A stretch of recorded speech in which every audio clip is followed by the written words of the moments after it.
Hello, everyone. Hi, George. Hey, Ladies and doctor. gentlemen, John O'Loughlin, his internet went down. So until he patches in, it's just me and George. Is that okay? All right. That's Thank great. you. Great by me. All Well, right. Did doctor, you? I'm in beautiful Auburn, Alabama tonight, and as you can see here, it's a college town.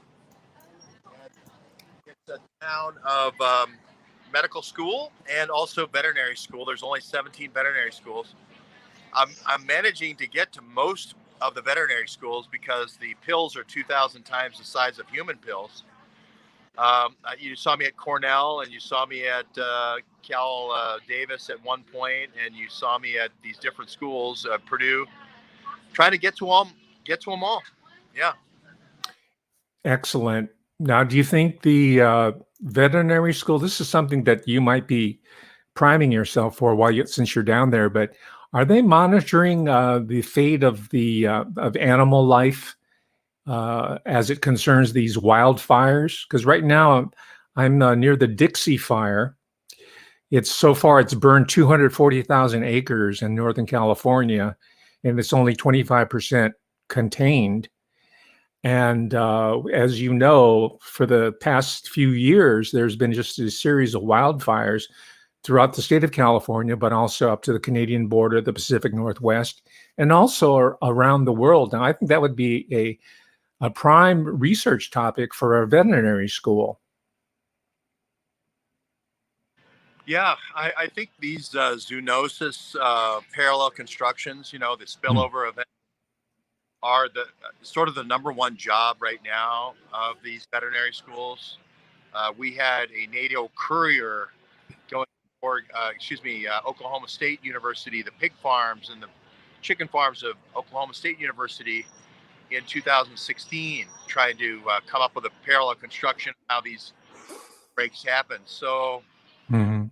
um, the fires, I didn't realize the fires were having such a huge effect in California. I was just in Oregon, but I didn't hear too much about the California stuff. Oh yeah, well, it's blowing down this way, and it's burned acreage about the size of Manhattan by now. And the reason why I bring this up, George, I'm hinting at your notion of parallel construction, and I just gave a talk on this, so it's somewhat fresh in my mind, but it's also a new insight that I had recently.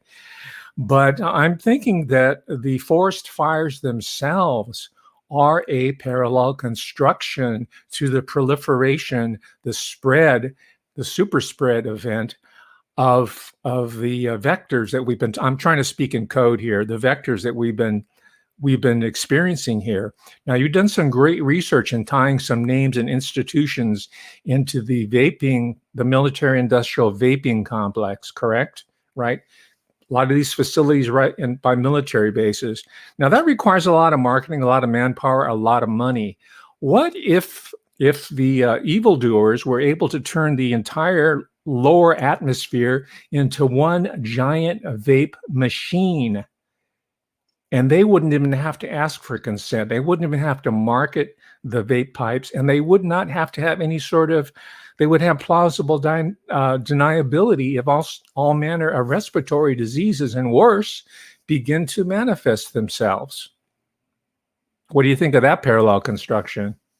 Yeah, well, I thought a lot about this. I thought about Rayo Abbas putting the filters in the sprayer house, and I thought the concentrations. I kept thinking concentration, and then I thought there's no greater concentration though to put it in a vape load into a PEG wrapper into a vape load where I can get 1,000 to 10,000 times the uptake in the bioweapon, or whatever the bioagent. Something that has been a bioweapon is now being downsized and attenuated to being a bioagent, if you will. But I'm, here in Auburn because there was a suspicious death here. There's suspicious deaths at Fort Benning, across the border in Georgia, Columbus, Georgia, um, all over the South here. I've been kind of traveling the vape trail, and it's very interesting how the CDC in Atlanta didn't decide to follow up on this. You would have this went to 46 states, this vape thing, in the summer of Mhm. 2009, and they didn't follow up on any of it. So I'm here trying to figure out why, and that's Right. where we are. Now, here's these events, these wildfires are outside the purview of the CDC, which make them perfect beyond parallel construction. Just talk about the construction itself. So I followed my instincts and I looked for a lot of literature coming out of med schools and schools of veterinary science. And I found this one by a woman up in Idaho, University of Idaho. And the title is "A Wildfire Smoke, a Potential Infectious Agent." Subtitled "Bacteria and Fungi Are Transported in Wildlands Fire Smoke Emissions."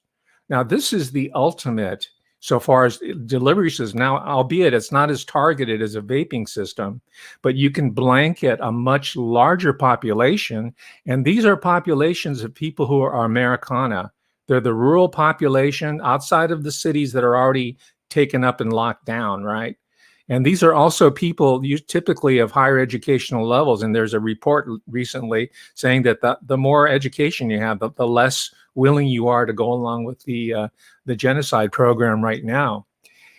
In addition to this, there's the element of these forest fires putting animals with zoonotic diseases in closer contact with human populations that otherwise they would not have any sort of truck with. You see, so it's working, it's operating on this level.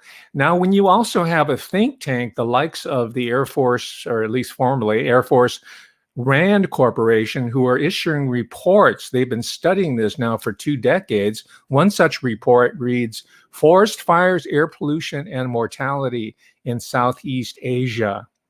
And I think these forest fires are really the answer to the test all around the world, not just in California, not just Southern California, but all over the world. And as most people know, and this is where the argument gets sidetracked by MSM, they say, well, this is a lot of woo-woo, this is a lot of speculation, these ideas of these laser directed energy weapons and so forth are way off track. And I think a lot of those stories are encouraged for precisely that reason. But the evidence, including, by the way, the likes of astrophysicists such as Francis Crick. And here's where you were down there recently, George, holding one of those wonderful charrettes, the Salk Institute, UC San Diego. He's been there since 1976. And he is an adherent of what's called directed panspermia. And this is the notion that all human and animal and plant life came from extraterrestrial origins. They were able to, like extremophiles are able to, right? They pass through the Van Allen belt and all sorts of extremes in temperature and whatnot, and we're able to seed planet Earth with all this life. Now what, and this includes bacteria and this includes viruses as well. Now what if those viruses and those samples that have been taken and collected, and they're not in private civilian hands, they're at the highest level security research laboratories. But what if these extraterrestrials, let's call them from outer space, just to be cute about it. What if these viruses from outer space were brought into the laboratories and then weaponized or refined or genetically somehow modified for specific purposes? In that case, the denials of these miscreants, who we won't name, their denials of saying, well, it was not a laboratory concoction, it was not a laboratory correction, they would not be lying. They would be telling a half-truth, but they would not be lying, because it wasn't created in a laboratory if it was created came out from some meteor and then was weaponized or modified. So that's another stream of inquiry, I think, that might it sounds kind of wild, but that's a stream of inquiry that I think needs to be explored, especially when you have reputable astrophysicists like Sir Fred Hoyle, and as it turns out, there's a whole cohort of them that you never hear about in Science magazine or Nature, right? But there's a ton of these people who subscribe to this notion of directed panspermia. And I think that the highest level people above Burke, certainly, or Fauci or even Kawaoka, understand it and realize it. And this is really the construction that could be taking place here. George, what do you think of that Sorry, conjecture? my response is Eric Traub would have a lot more access to a Norwegian glacier for 1179 concoctions from the death labs, the IG Farben death labs. Mm-hmm. But I'm not saying that somehow the 1179 test tubes couldn't have come there from space. I'm not discounting that, but I'm just saying Traub would much, with the mountaineers that they had hired and so forth, would be much smarter to just throw the test tubes into the glacier and then keep them for safekeeping. Look at all these things that are magically being found, Dr. Hamamoto, Mm-hmm. in glaciers right now. Oh, right. You know what? We just found Spanish flu. We were looking around and we were looking for Lindbergh's ice, slide glide plane. And we were just looking over here in the snow. We found a Spanish flu from a dead soldier in Alaska. Is that really what happened? Or did they really just have that on ice since 1918? And then the Nazis had it in 1939 under refrigeration and they just put it into a glacier. I think there's more than one way to skin a cat. I'm not saying one is over the other. I'm just saying that it is interesting how these same viruses that cause these same effects that they were injecting with Jews, that Traub and Blom were injecting Jews with the thrombocytopenia and the thrombosis at the same time, very unusual to have clotting and a low platelet at the same time. How does that show up in 2009 for the first time in China with a very, very young virologist from the World Health Organization, a 30-year-old by the name of Virginia Manassi? It all just seems too coincidental. Mm-hmm. Well, I mean, the question that I'm trying to raise is whether those, such as the famous frozen Eskimo that Kawaoka managed to, defrost and implement. I mean, where did those vectors come from originally? And was the frozen Eskimo story itself theater or a story, a parallel construction? Because it really captures the imagination. Yeah, they found an Eskimo and they thawed him out or her out. Yeah, this Eskimo story, it's sort of like Neanderthal man. They chipped the guy out of ice and they found all Nazi viruses. And who knew that the Neanderthals had space travel capability to go into the 1944, 1945 collapse of the Nazis and be able to time travel back in time and put those test tubes on ice in the fjords. I think it's actually just Eric Traub. And I'm more likely to find someone like Francis Crick credible down at the Salk Institute, who is an advocate of directed panspermia, and amongst his collaborators, all of them shared that notion, this cosmological notion, which, as this one individual who I've been reading lately, his name's Chandra Wickramasinghe. He's also an astrophysicist. It also complements the classics and the Iliad and Homer and the ancient religions, even the mystery religions, talking about life coming from outer space, but also disease having celestial origins. For example, in the Peter Gabriel song Red Rain on the So album, 1986, he has this vision of all these vectors floating down from celestial origins. And so do these early religions. And what's Wickramasinghe is suggesting is that that these cultures, far-flung cultures that don't have any contact with each other and have that same understanding, it's a science for them, that same understanding of the origins of these pestilential vectors. It's in the Bible too, this idea of a red rain, the red rain image. Right. And it looks like they look like miraculous or anomalies of science, but these physicists are making it perfectly understandable from their framework. And I'm suggesting that this might be one of, if not the one, but it might be at least an important leg that this whole operation is resting on. It seems so elegant, and there's so much plausible deniability built into it. There's no footprint on it. There are no fingerprints. It's just a fire. It's just a haze. And this, if you could see it now, it's been hazy for the past 2 weeks. This is what the pride of Seattle, Jimi Hendrix, Boeing land, he called it. He called it the purple haze. Yeah. And Purple Rain came after that with Prince. So I'm not, I don't want to discount any of these permia, answers and so forth.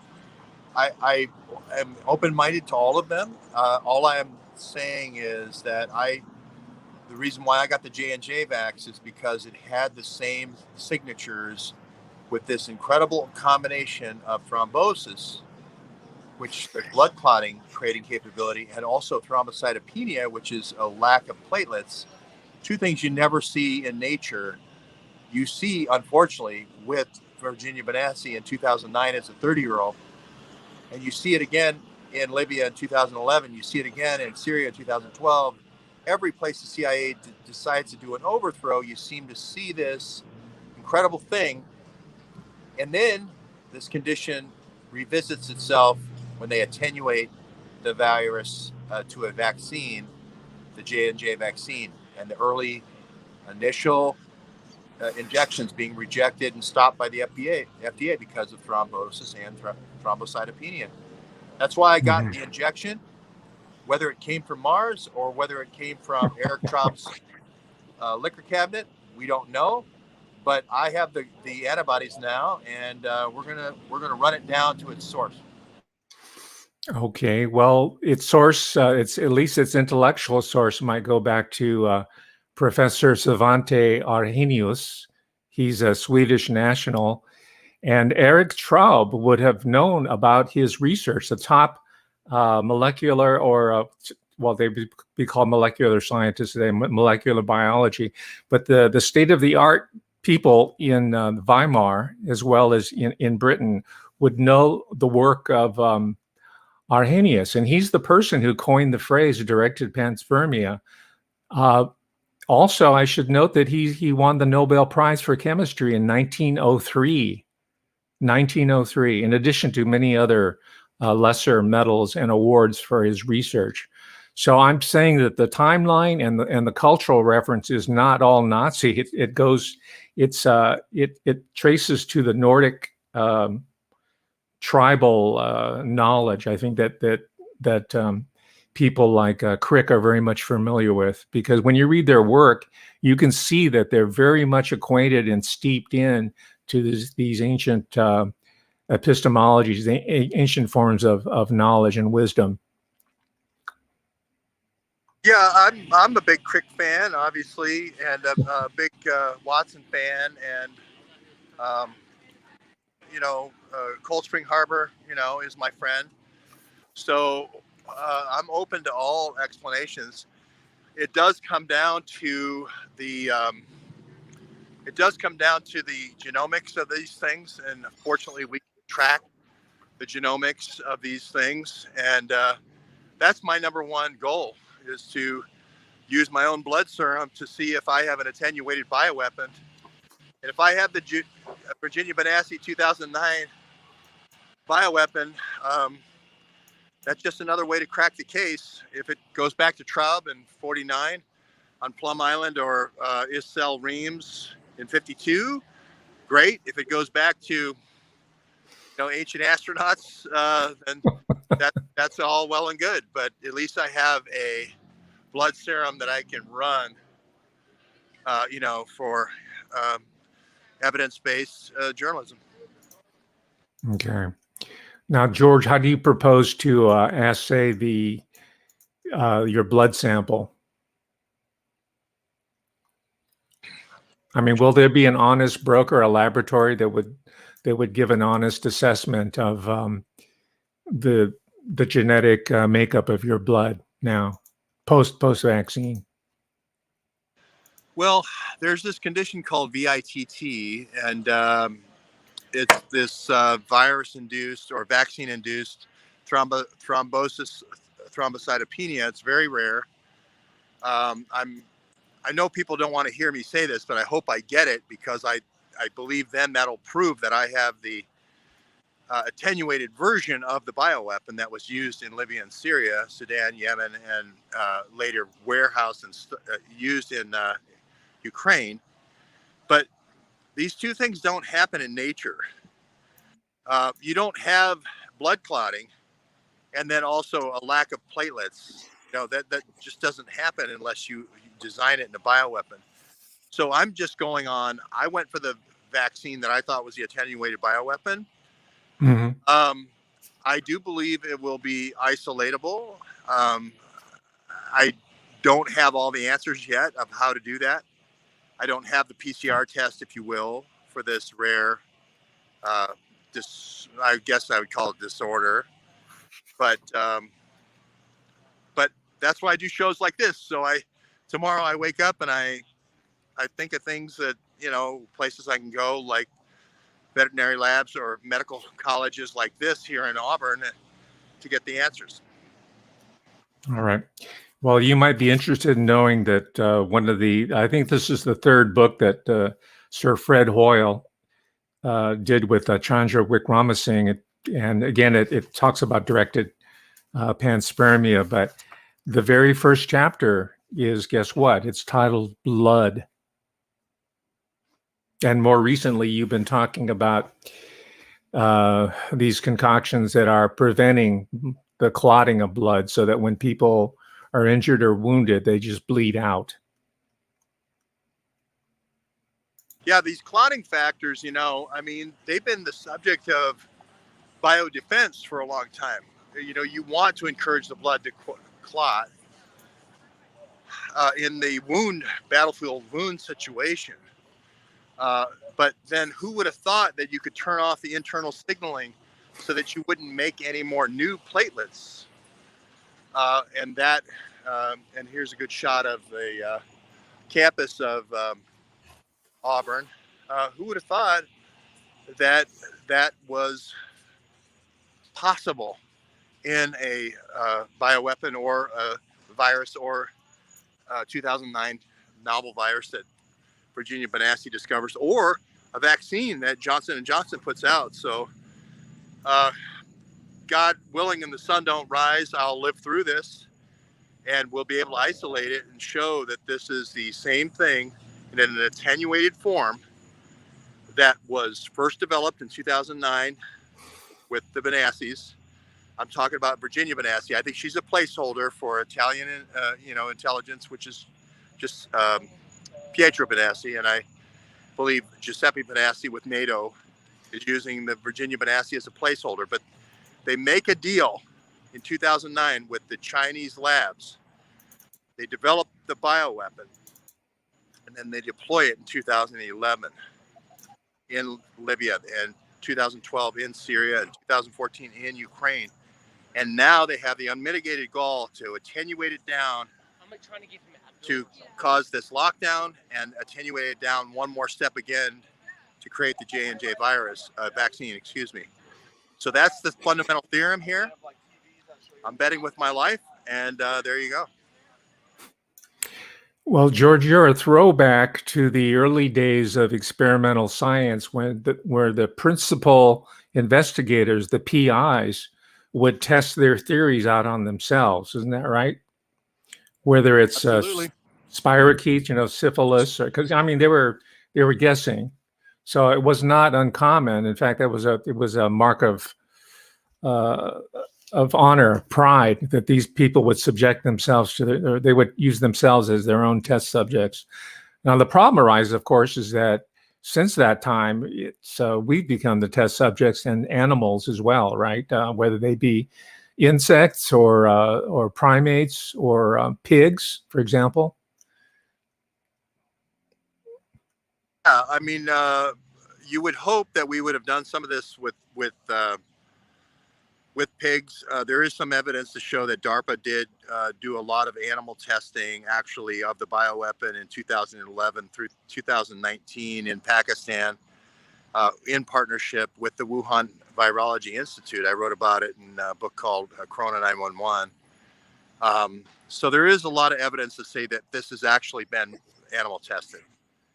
And so I was kind of relying on that information. I was relying on the odd combination of thrombosis creating clots and thrombocytopenia, which is lack of platelets to create clots. That those two things normally don't go together. I was looking at that was sort of the AB negative corner case that you couldn't possibly wish for to prove your case, but somehow it dropped in my lab. And then when I saw the J&J produce that corner case 1,000,000-to-1 signature, I said, "Oh, I'm going to jump on this." And hopefully, again, the antibodies will prove out the day. I have tremendous respect for all the people you mentioned, by the way, Collins and all those folks. And this is certainly science. It's not proven. It's theory.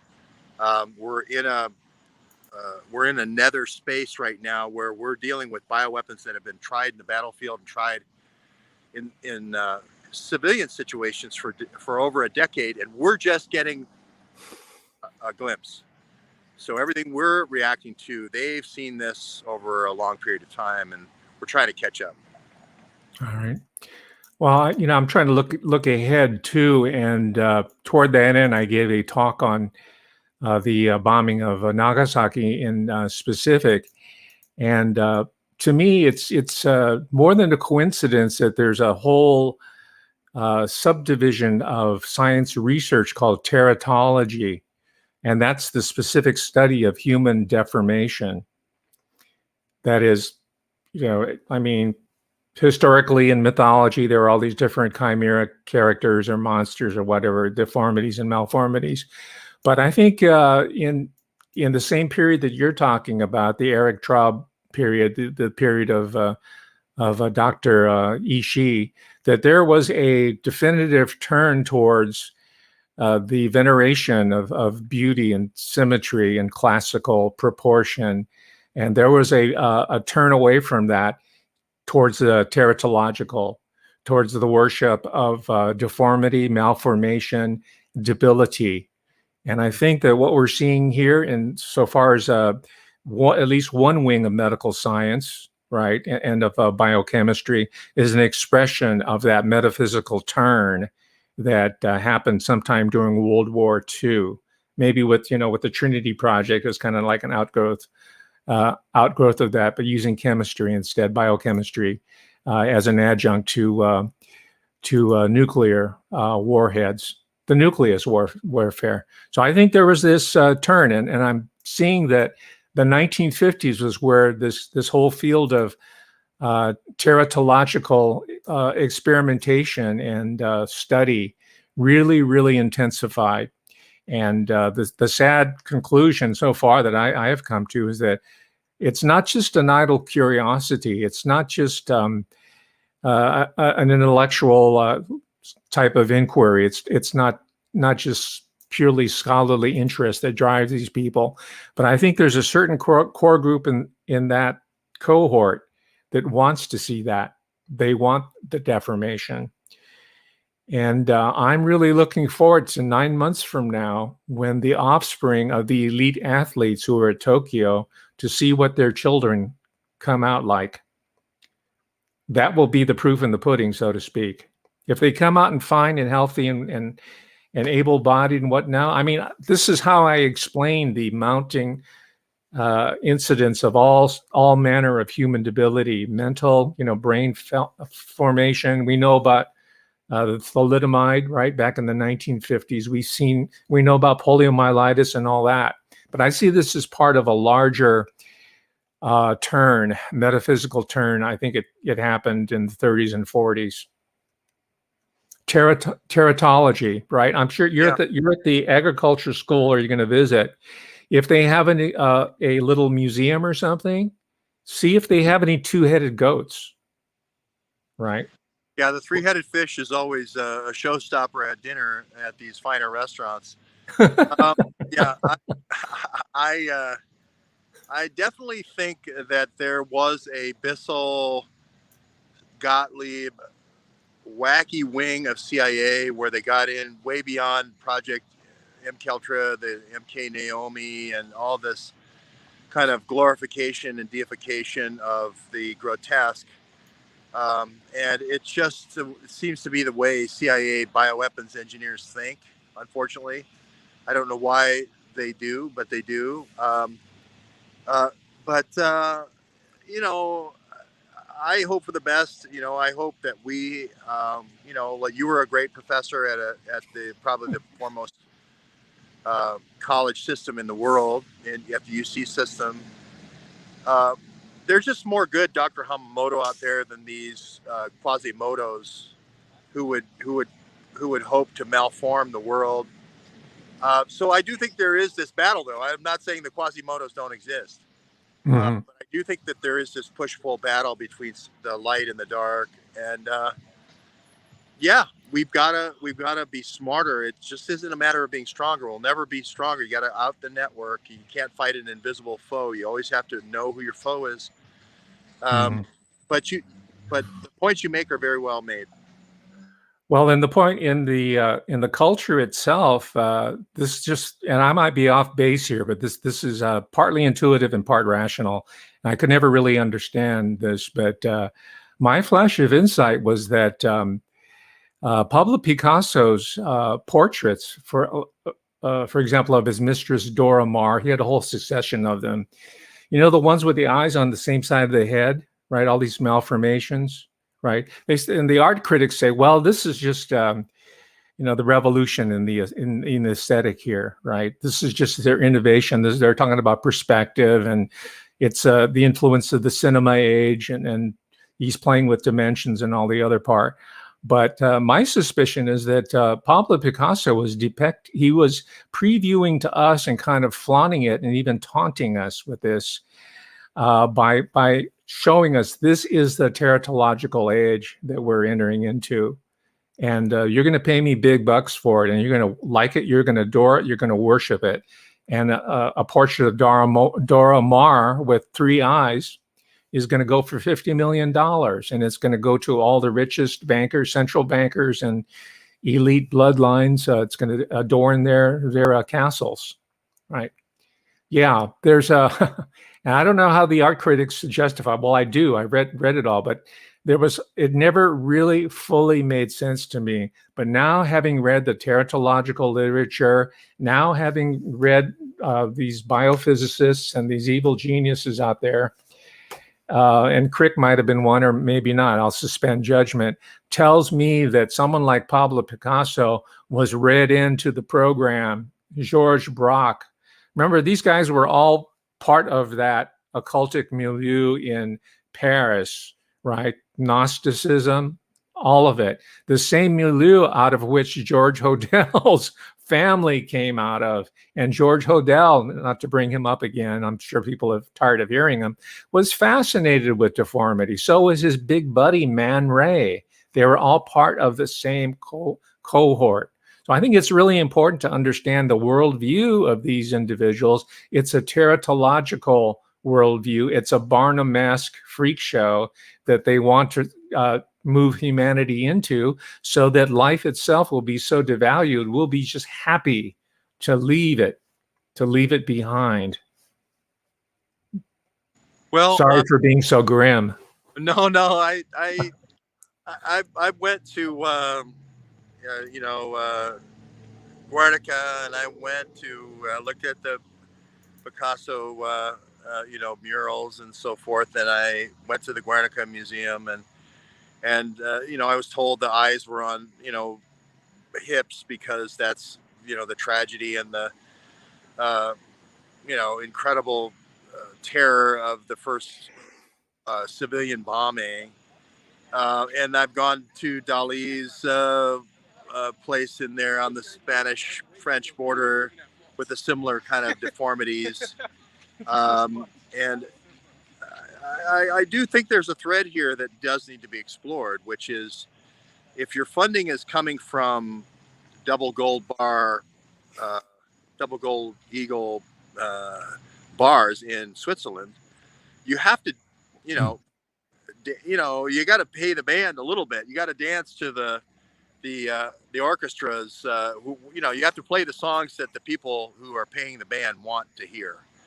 And if they want to hear that this is the man's mastery over science or man's mastery over human development, and we have to throw a few grotesque objects to art out there to prove the point, well, then so be it. Here you go. I can make them watch bend over a stick, and make time hold, whatever you need, as long as I get my cash, So I don't know. It's a very interesting area of inquiry. I look back to the manipulations here with the Benassi novel virus in China with the thrombocytopenia and thrombosis, and sort of look at that as a once in a million grotesque malformation that couldn't possibly occur in nature, and therefore that's my proof case. So I'm in a way embracing what you're saying in the teratology as a way of proving that this is man-made and not natural.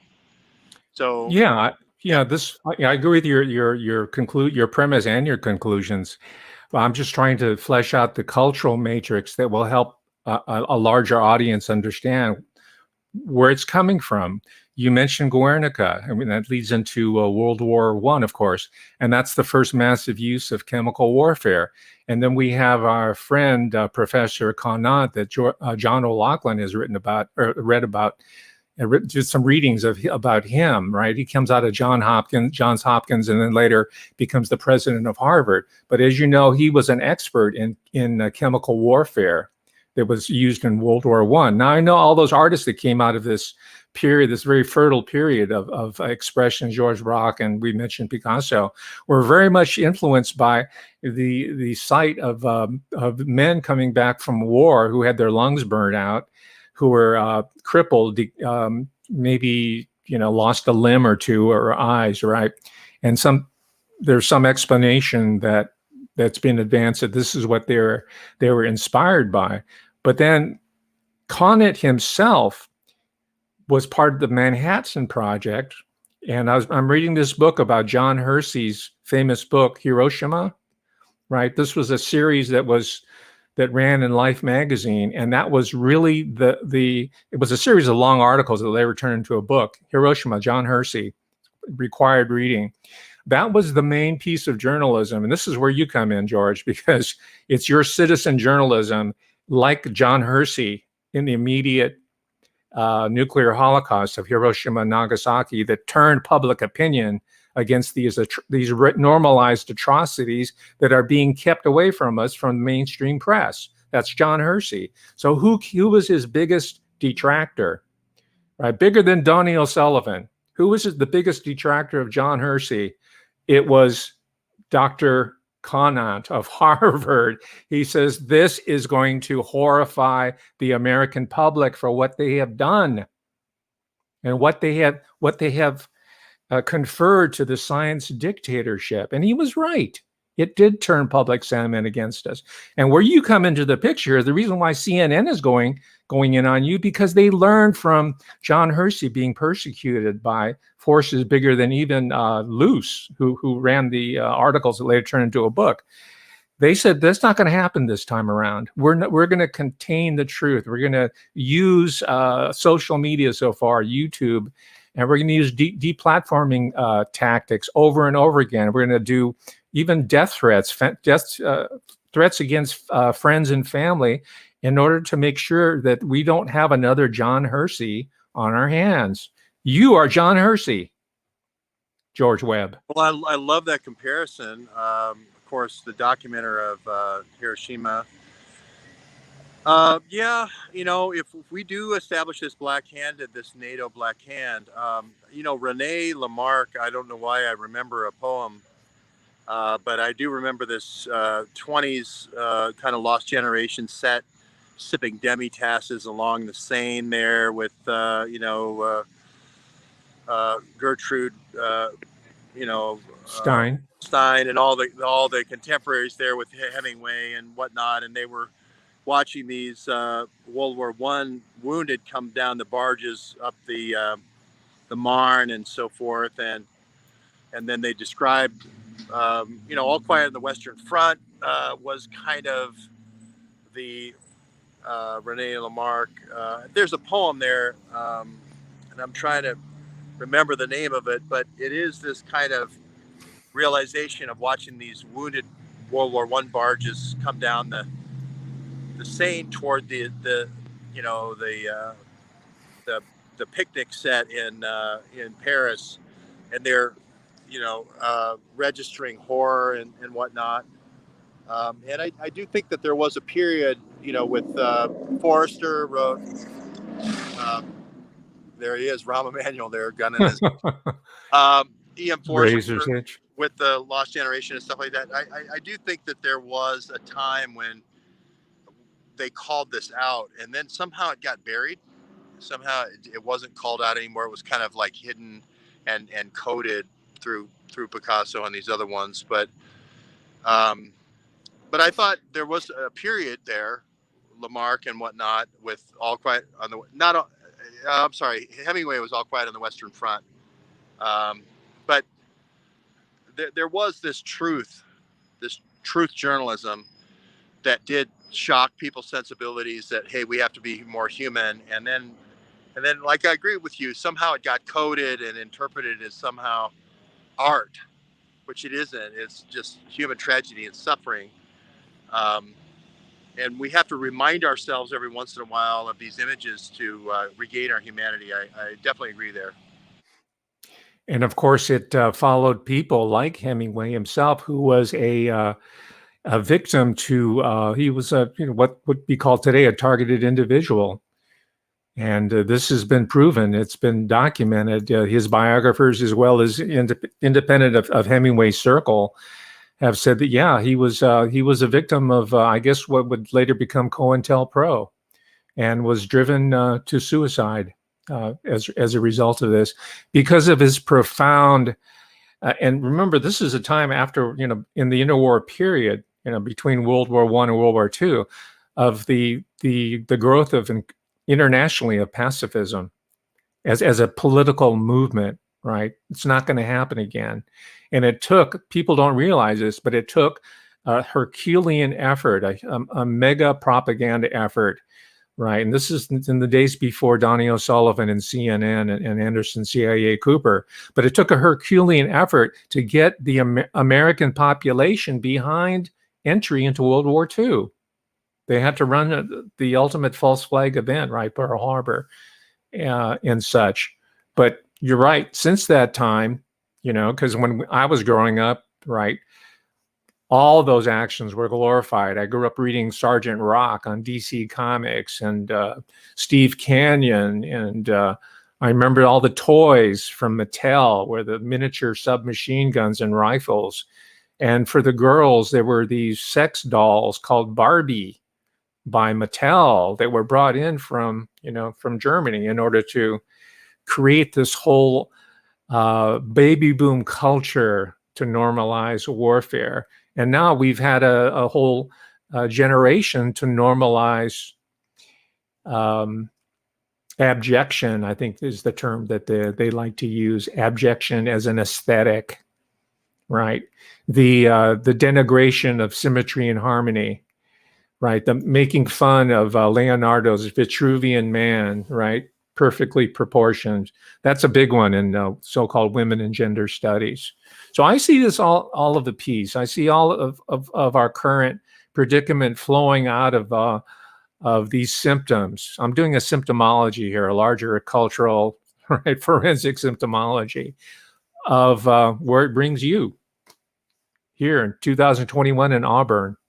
Yeah, I like it.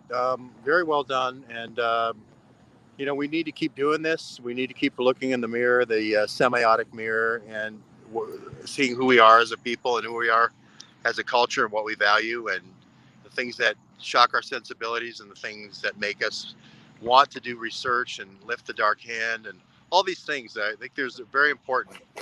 I'm sorry John couldn't join us tonight because of the internet situation there on Mystery Island, but it's been fun for me. Unfortunately, I am being drenched right here.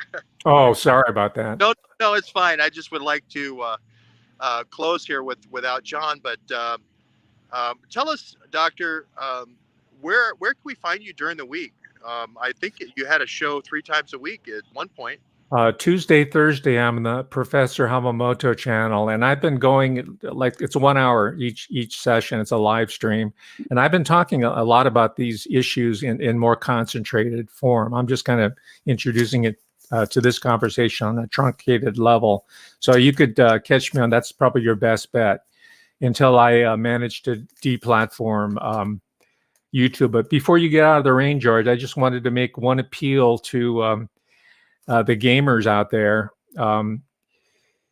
If you know, because this is not, in my particular area of expertise, but if you know of a video game that has its premise, anything to do with pandemics and viruses and all those other good stuff, please let me know about it, because I want to see how those video games end out, what the gameplay is. And my suspicion is that if we know how these video games end up, what the end game is, we'll be able to reverse engineer it and then hopefully come up with an operations plan to negate it. Are we off the air now, George? No. I was on with Peter Duke yesterday and Paul Cottrell, and he was talking about Half-Life. He was with Sony, Sega Genesis, and they launched Half-Life over 20 years ago. And that was the same thing we're talking about right now. Virus takes over, zombies, the whole thing. So this predictive programming has been going on quite a while. We had Contagion in 2011. We had Pandemic in 2019. We had Event 201 with Gates and Schwab in October 2019. The predictive programming case can really be made very clearly. And this whole culture precedes actuality. If they start telling you about it, it's going to happen. Believe them. And I think that has been your big message. Culture precedes, reality. And really, really happening. So be a part of the solution in terms of exposing the dark hand, or just sit and wait to be Soylent Green chips. Okay. I don't like the latter scenario. So Neither do I'm I. with you, George. Hey, Andy, I'm with you. Are you still there, Andy? Can you play us out with some good music, non-tautology or teratology music? Maybe he's not there. So there you go. All right, we got the 30-second countdown. So thank you very much, Doctor.